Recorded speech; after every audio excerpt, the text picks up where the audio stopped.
Stave IV, the last of the spirits. The phantom slowly, gravely, silently approached. When it came near him, Scrooge bent down upon his knee, for in the very air through which this spirit moved, it seemed to scatter gloom and mystery.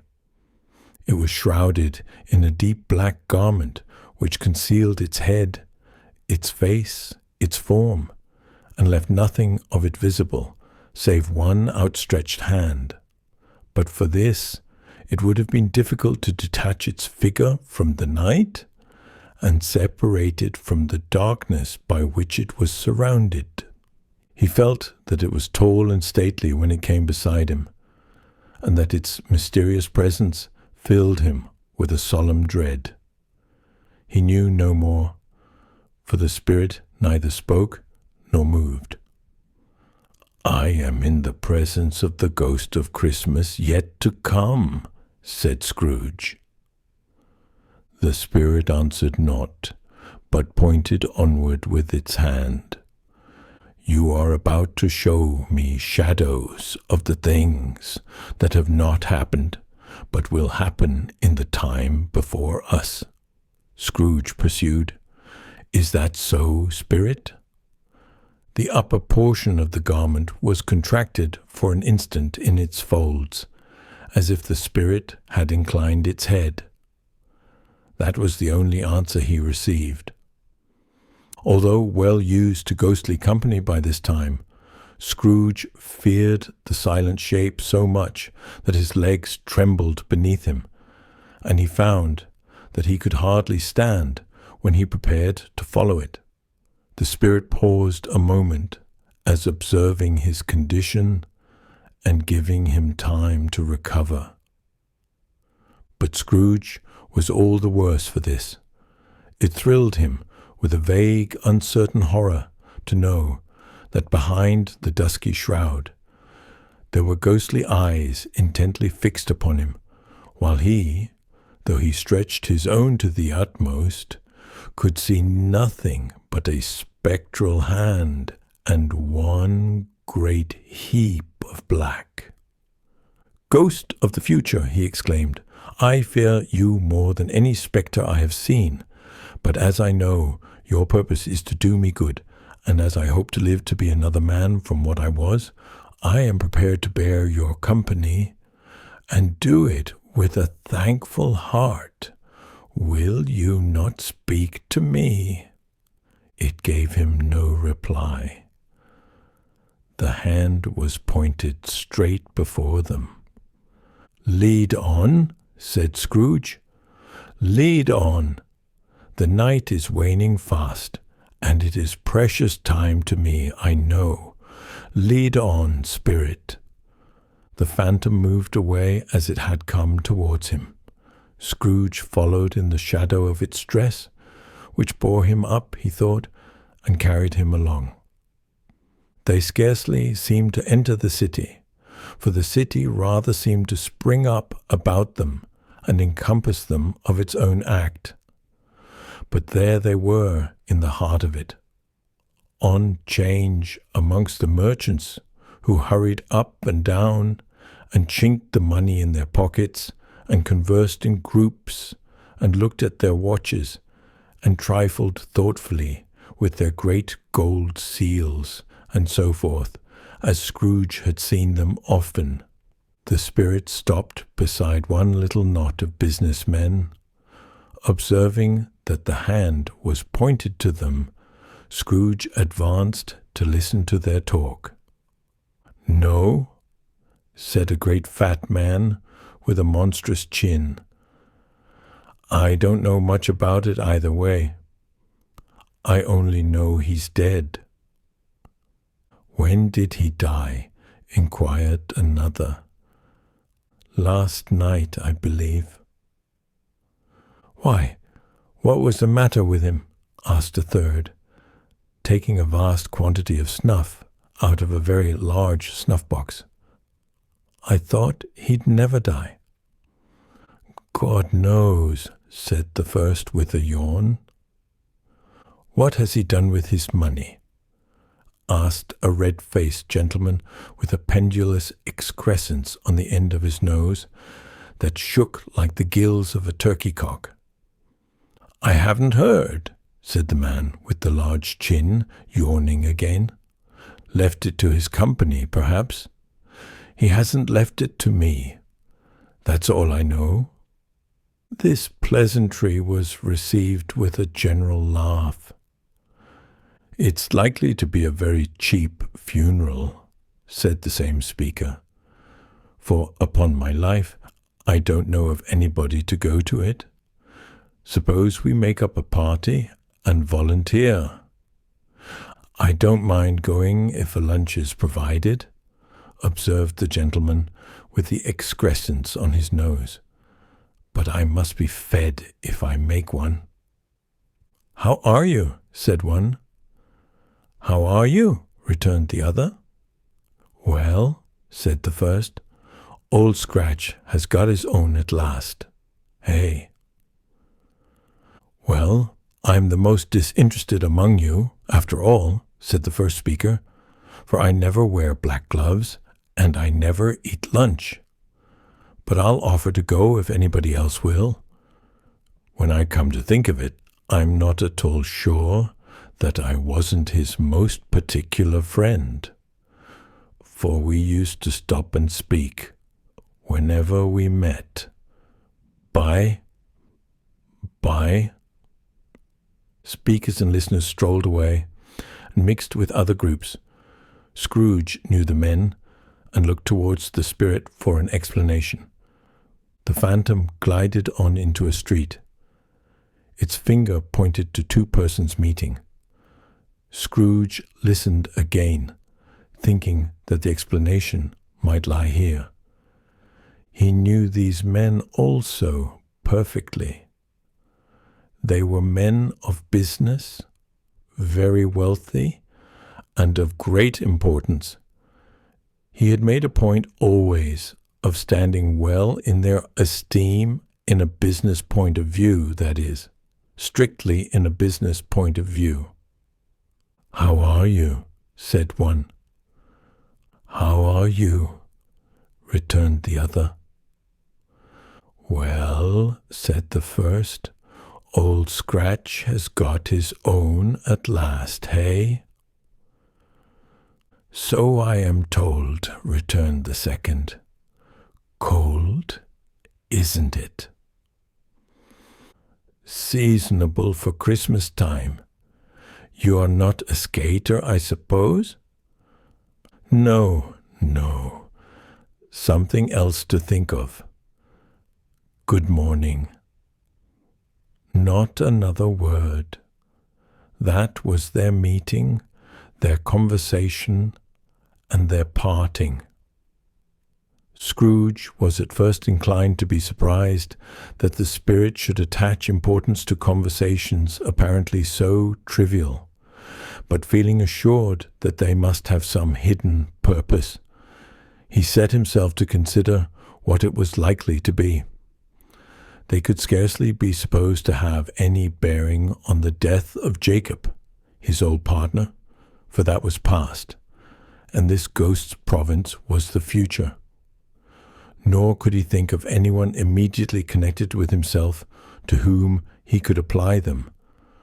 But nothing doubting that, to whomsoever they applied, they had some latent moral for his own improvement, he resolved to treasure up every word he heard, and everything he saw, and especially to observe the shadow of himself when it appeared, for he had an expectation that the conduct of his future self would give him the clue he missed, and would render the solution of these riddles easy.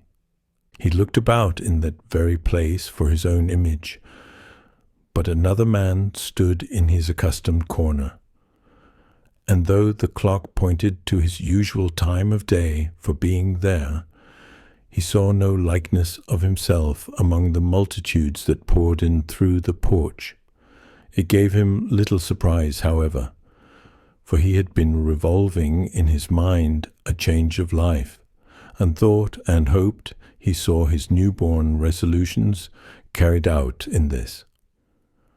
Quiet and dark, beside him stood the phantom, with its outstretched hand. When he roused himself from his thoughtful quest, he fancied, from the turn of the hand and its situation in reference to himself, that the unseen eyes were looking at him keenly. It made him shudder and feel very cold. They left the busy scene and went into an obscure part of the town, where Scrooge had never penetrated before, although he recognized its situation and its bad repute. The ways were foul and narrow, the shop and houses wretched, the people half naked, drunken, slipshod, ugly. Alleys and archways, like so many cesspools, disgorged their offences of smell and dirt and life upon the straggling streets, and the whole quarter reeked with crime, with filth and misery. Far in this den of infamous resort, there was a low-browed, beetling shop, below a penthouse roof, where iron, old rags, bottles, bones, and greasy offal were bought. Upon the floor within were piled up heaps of rusty keys, nails, chains, hinges, files, scales, weights, and refuse iron of all kinds. Secrets that few would like to scrutinize were bred and hidden in mountains of unseemly rags, masses of corrupted fat, and sepulchres of bones. Sitting in among the wares he dealt in, by a charcoal stove made of old bricks, was a grey-haired rascal, nearly 70 years of age, who had screened himself from the cold air without by a frowsy curtaining of miscellaneous tatters hung upon a line, and smoked his pipe in all the luxury of calm retirement. Scrooge and the phantom came into the presence of this man, just as a woman with a heavy bundle slunk into the shop. But she had scarcely entered, when another woman, similarly laden, came in too, and she was closely followed by a man in faded black, who was no less startled by the sight of them than they had been upon the recognition of each other. After a short period of blank astonishment, in which the old man with the pipe had joined them, they all three burst into a laugh. "Let the charwoman alone to be the first," cried she, who had entered first. "Let the laundress alone to be the second, and let the undertaker's man alone to be the third. Look here, old Joe, here's a chance. If we haven't all three met here without meaning it." "You couldn't have met in a better place," said old Joe, removing his pipe from his mouth. "Come into the parlour. You were made free of it long ago, you know, and the other two aren't strangers. Stop till I shut the door of the shop. Ah, how it squeaks! There ain't such a rusty bit of metal in the place as its own hinges, I believe, and I'm sure there's no such old bones here as mine. Ha, ha! We're all suitable to our calling. We're well matched. Come into the parlour. Come into the parlour."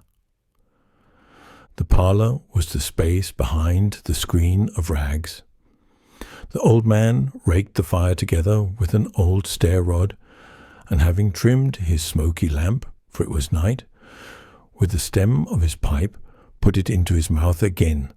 While he did this, the woman who had already spoken threw her bundle on the floor and sat down in a flaunting manner on a stool, crossing her elbows on her knees and looking with a bold defiance at the other two.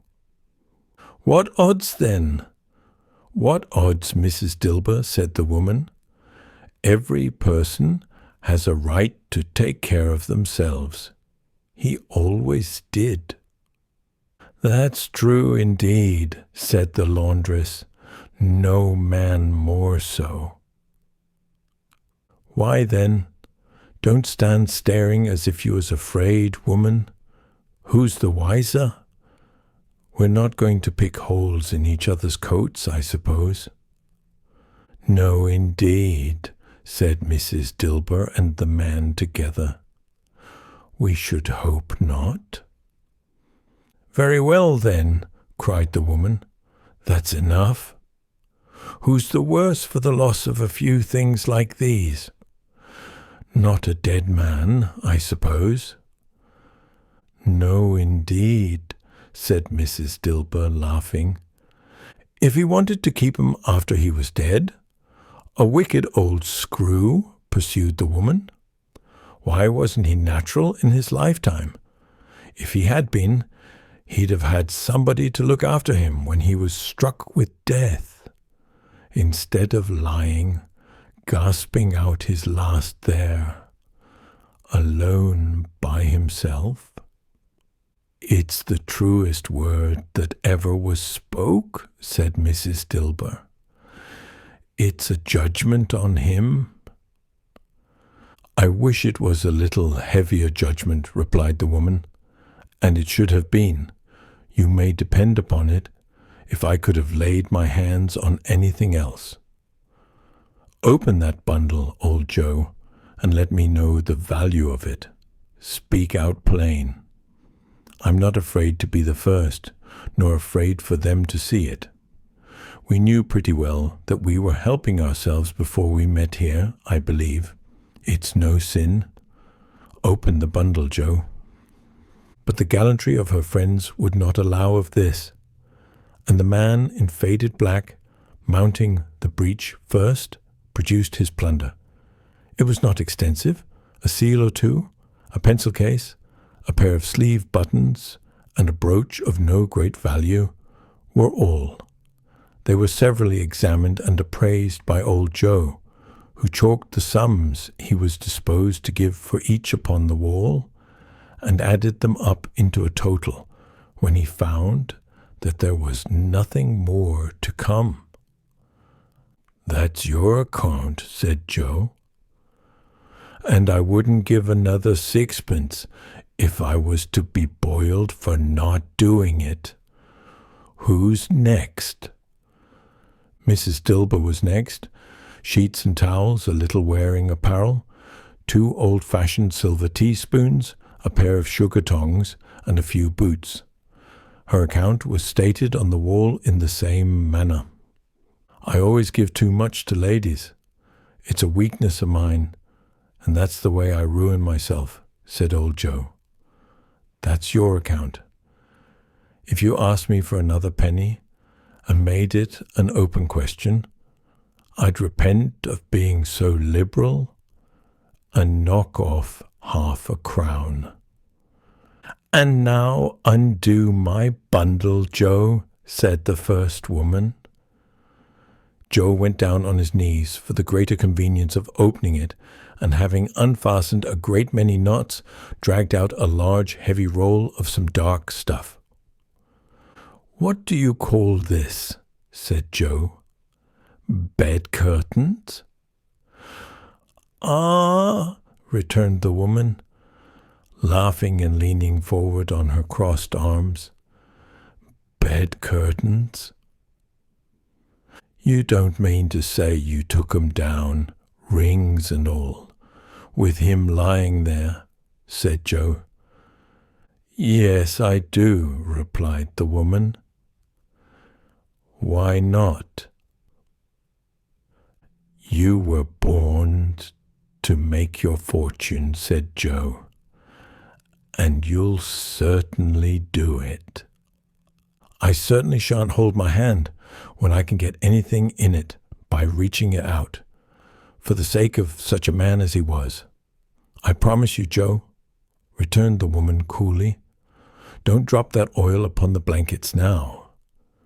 "His blankets?" asked Joe. "Whose else's do you think?" replied the woman.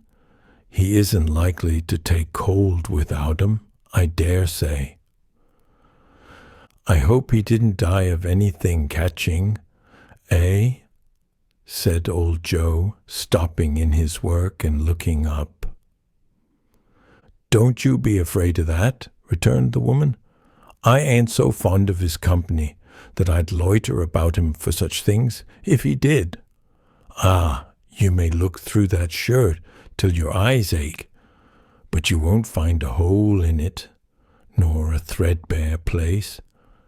It's the best he had, and a fine one too. They'd have wasted it if it hadn't been for me."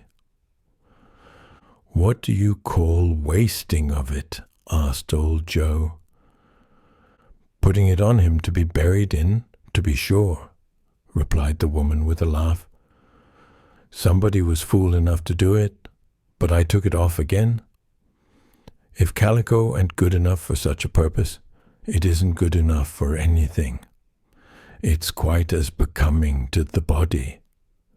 He can't look uglier than he did in that one." Scrooge listened to this dialogue in horror. As they sat grouped about their spoil in the scanty light afforded by the old man's lamp, he viewed them with a detestation and disgust which could hardly have been greater, though they had been obscene demons marketing the corpse itself. "Ha, ha, ha!" laughed the same woman when old Joe, producing a flannel bag with money in it, told out their several gains upon the ground. "This is the end of it, you see. He frightened everyone away from him when he was alive, to profit us when he was dead. Ha, ha, ha, ha!" "Spirit," said Scrooge, shuddering from head to foot. I see. The case of this unhappy man might be my own. My life tends that way now. Merciful heaven, what is this?" He recoiled in terror, for the scene had changed, and now he almost touched a bed, a bare, uncurtained bed, on which, beneath a ragged sheet, there lay a something covered up, which, though it was dumb, announced itself in awful language. The room was very dark, too dark to be observed with any accuracy, though Scrooge glanced round it in obedience to a secret impulse, anxious to know what kind of room it was. A pale light, rising in the outer air, fell straight upon the bed, and on it, plundered and bereft, unwatched, unwept, uncared for, was the body of this man. Scrooge glanced towards the phantom. Its steady hand was pointed to the head. The cover was so carelessly adjusted that the slightest raising of it, the motion of a finger upon Scrooge's part, would have disclosed the face. He thought of it, felt how easy it would be to do and longed to do it, but he had no more power to withdraw the vehicle than to dismiss the spectre at his side. "O cold, cold, rigid, dreadful death, set up thine altar here, and dress it with such terrors as thou hast at thy command. For this is thy dominion, but of the loved, revered, and honoured head, thou canst not turn one hair to thy dread purposes, or make one feature odious. It is not that the hand is heavy, and will fall down when released. It is not that the heart and pulse are still, but that the hand was open, generous, and true. The heart, brave, warm, and tender, and the pulse a man's.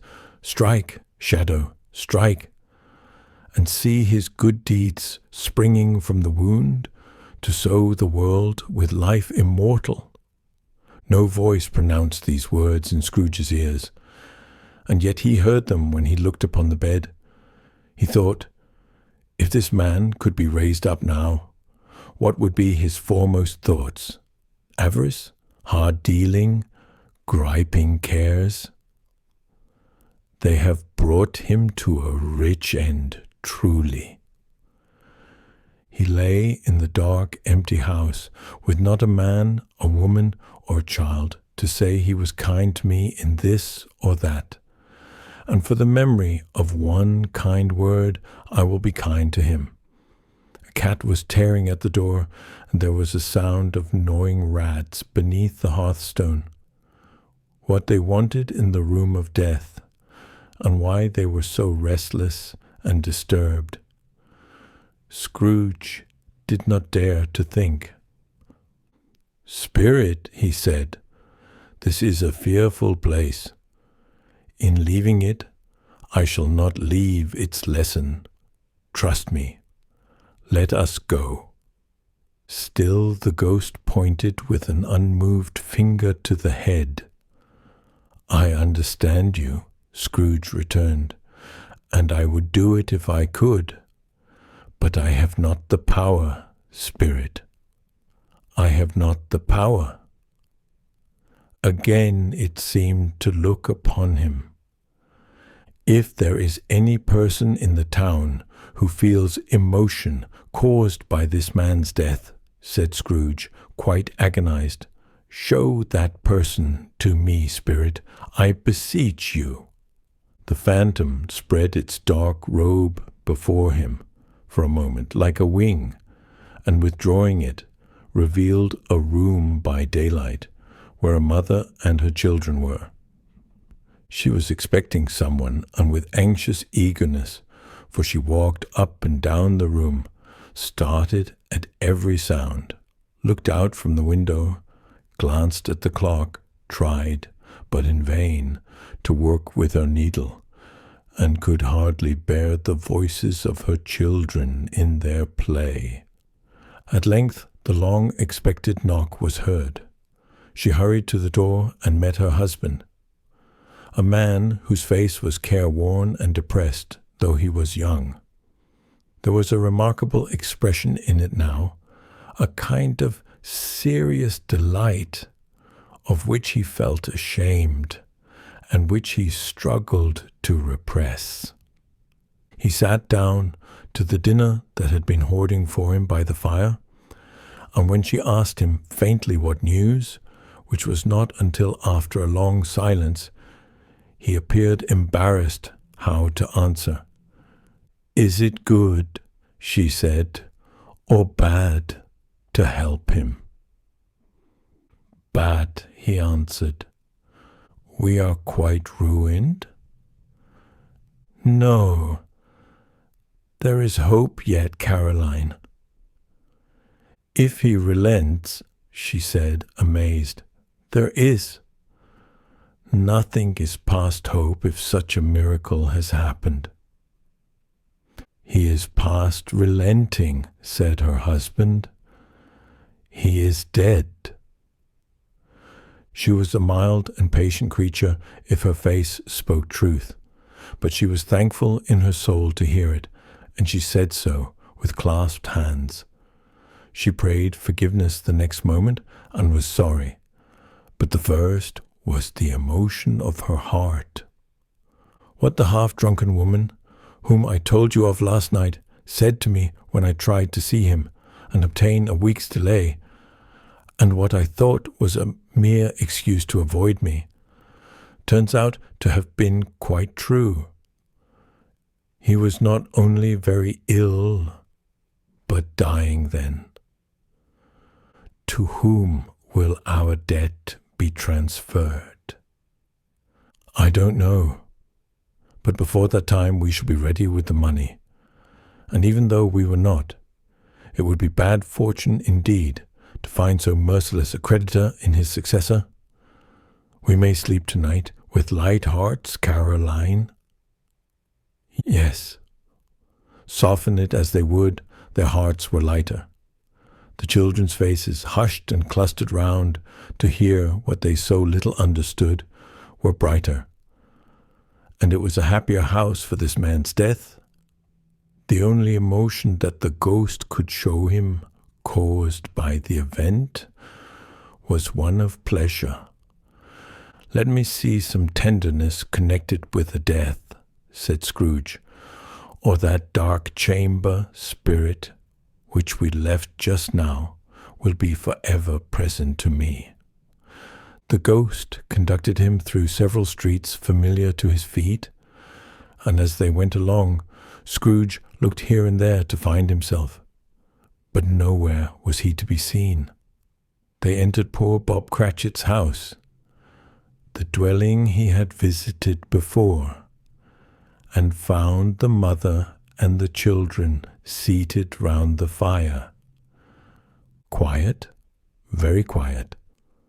The noisy little Cratchits were as still as statues in one corner, and sat looking up at Peter, who had a book before him. The mother and her daughters were engaged in sewing, but surely they were very quiet.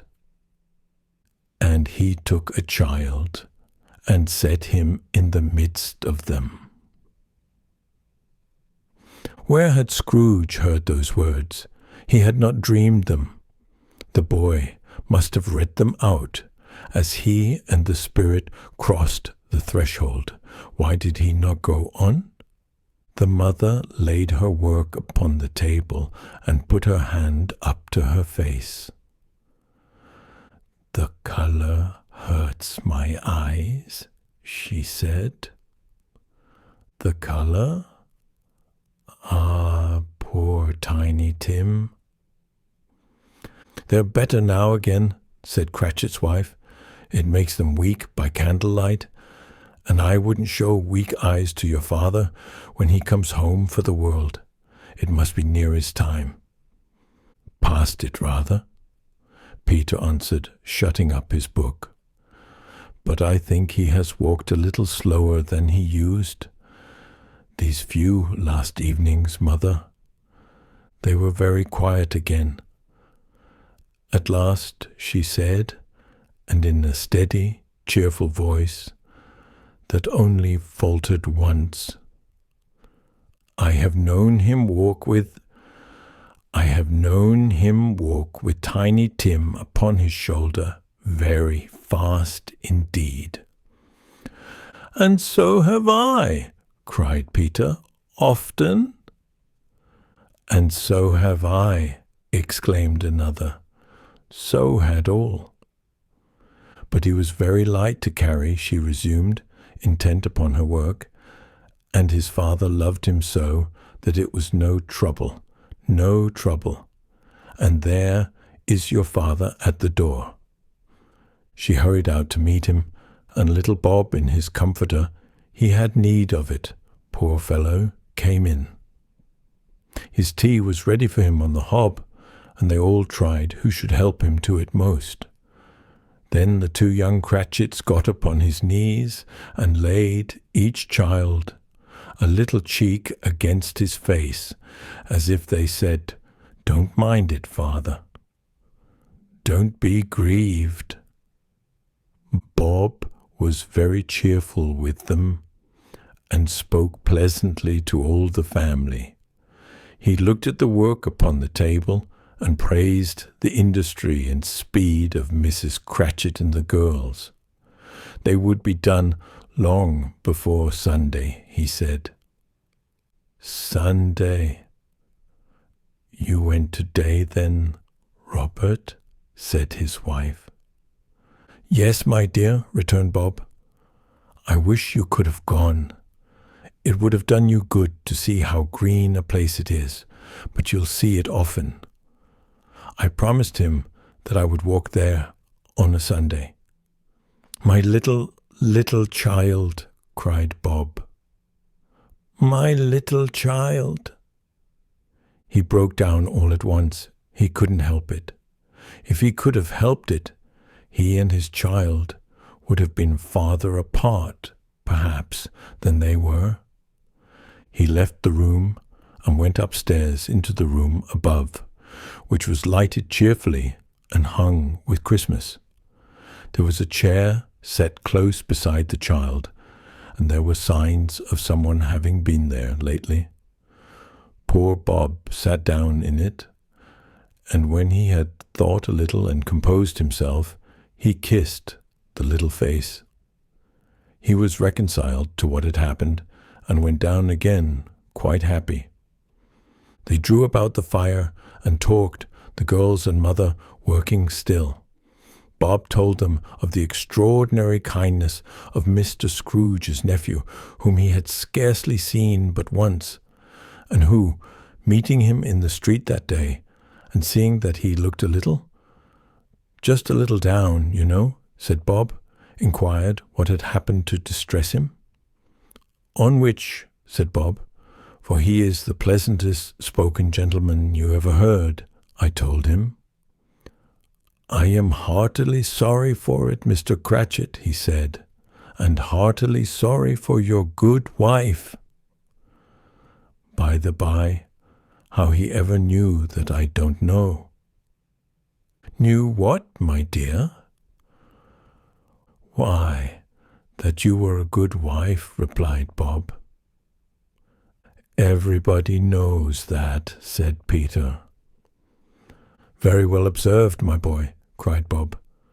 I hope they do. Heartily sorry, he said, for your good wife. If I can be of service to you in any way, he said, giving me his card, that's where I live. Pray come to me. Now it wasn't, cried Bob, for the sake of anything he might be able to do for us, so much as for his kind way, that this was quite delightful. It really seemed as if he had known our Tiny Tim and felt with us. I'm sure he's a good soul, said Mrs. Cratchit. You would be sure of it, my dear, returned Bob. If you saw and spoke to him, I shouldn't be at all surprised. Mark what I say, if he got Peter a better situation. Only hear that, Peter, said Mrs. Cratchit. And then, cried one of the girls, Peter will be keeping company with someone and setting up for himself. Get along with you, retorted Peter, grinning. It's just as likely as not, said Bob, one of these days. Though there's plenty of time for that, my dear. But however and whenever we part from one another, I'm sure we shall none of us forget poor Tiny Tim, shall we? Or this first parting that there was among us? Never, father, cried they all.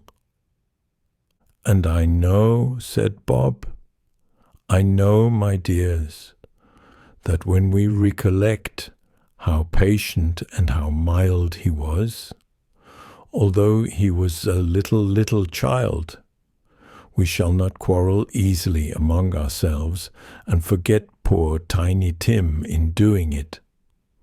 No, never, father, they all cried again. I am very happy, said little Bob. I am very happy. Mrs. Cratchit kissed him, his daughters kissed him, the two young Cratchits kissed him, and Peter and himself shook hands. Spirit of Tiny Tim, thy childish essence was from God. Spectre, said Scrooge, something informs me that our parting moment is at hand. I know it, but I know not how. Tell me what man that was whom we saw lying dead.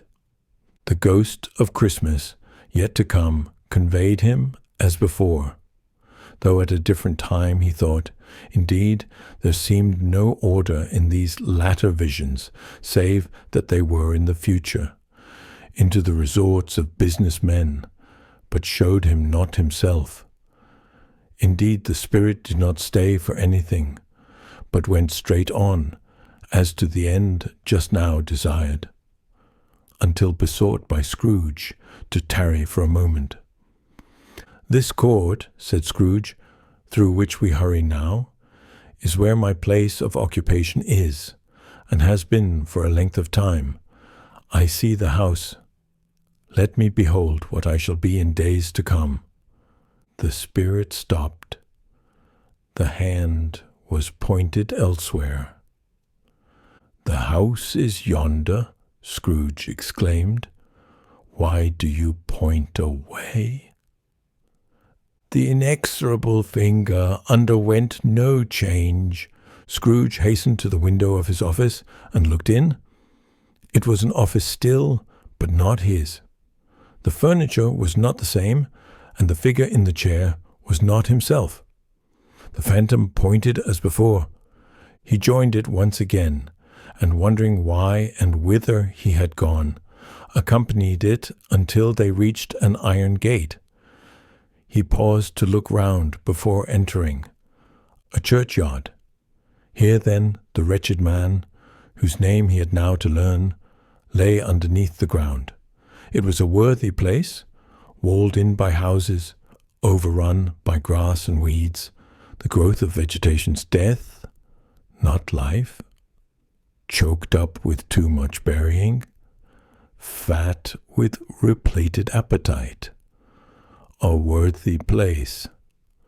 The spirit stood among the graves and pointed down to one. He advanced towards it, trembling. The phantom was exactly as it had been, but he dreaded that he saw new meaning in its solemn shape. "Before I draw nearer to that stone to which you point," said Scrooge, "answer me one question.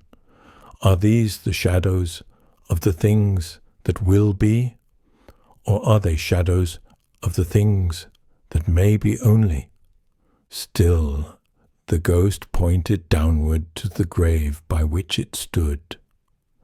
"Men's courses will foreshadow certain ends, to which, if persevered in, they must lead," said Scrooge.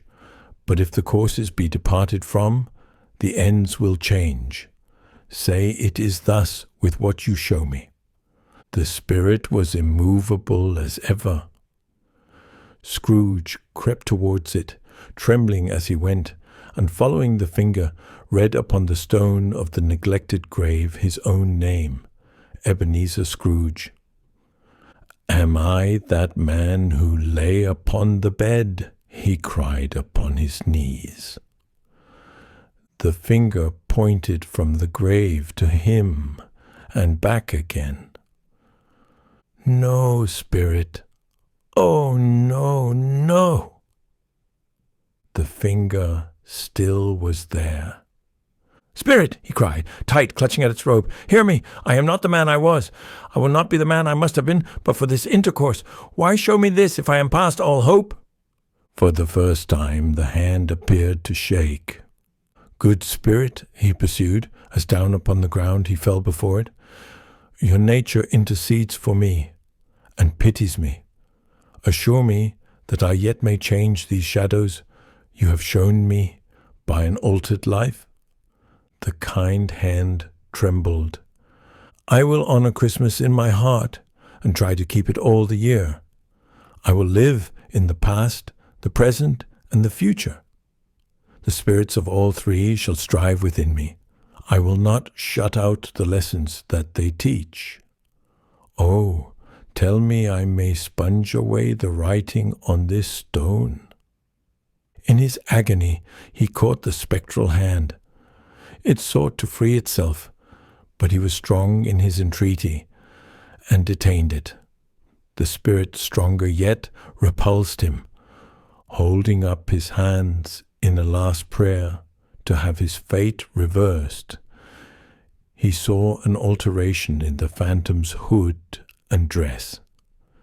It shrunk, collapsed, and dwindled down into a bedpost.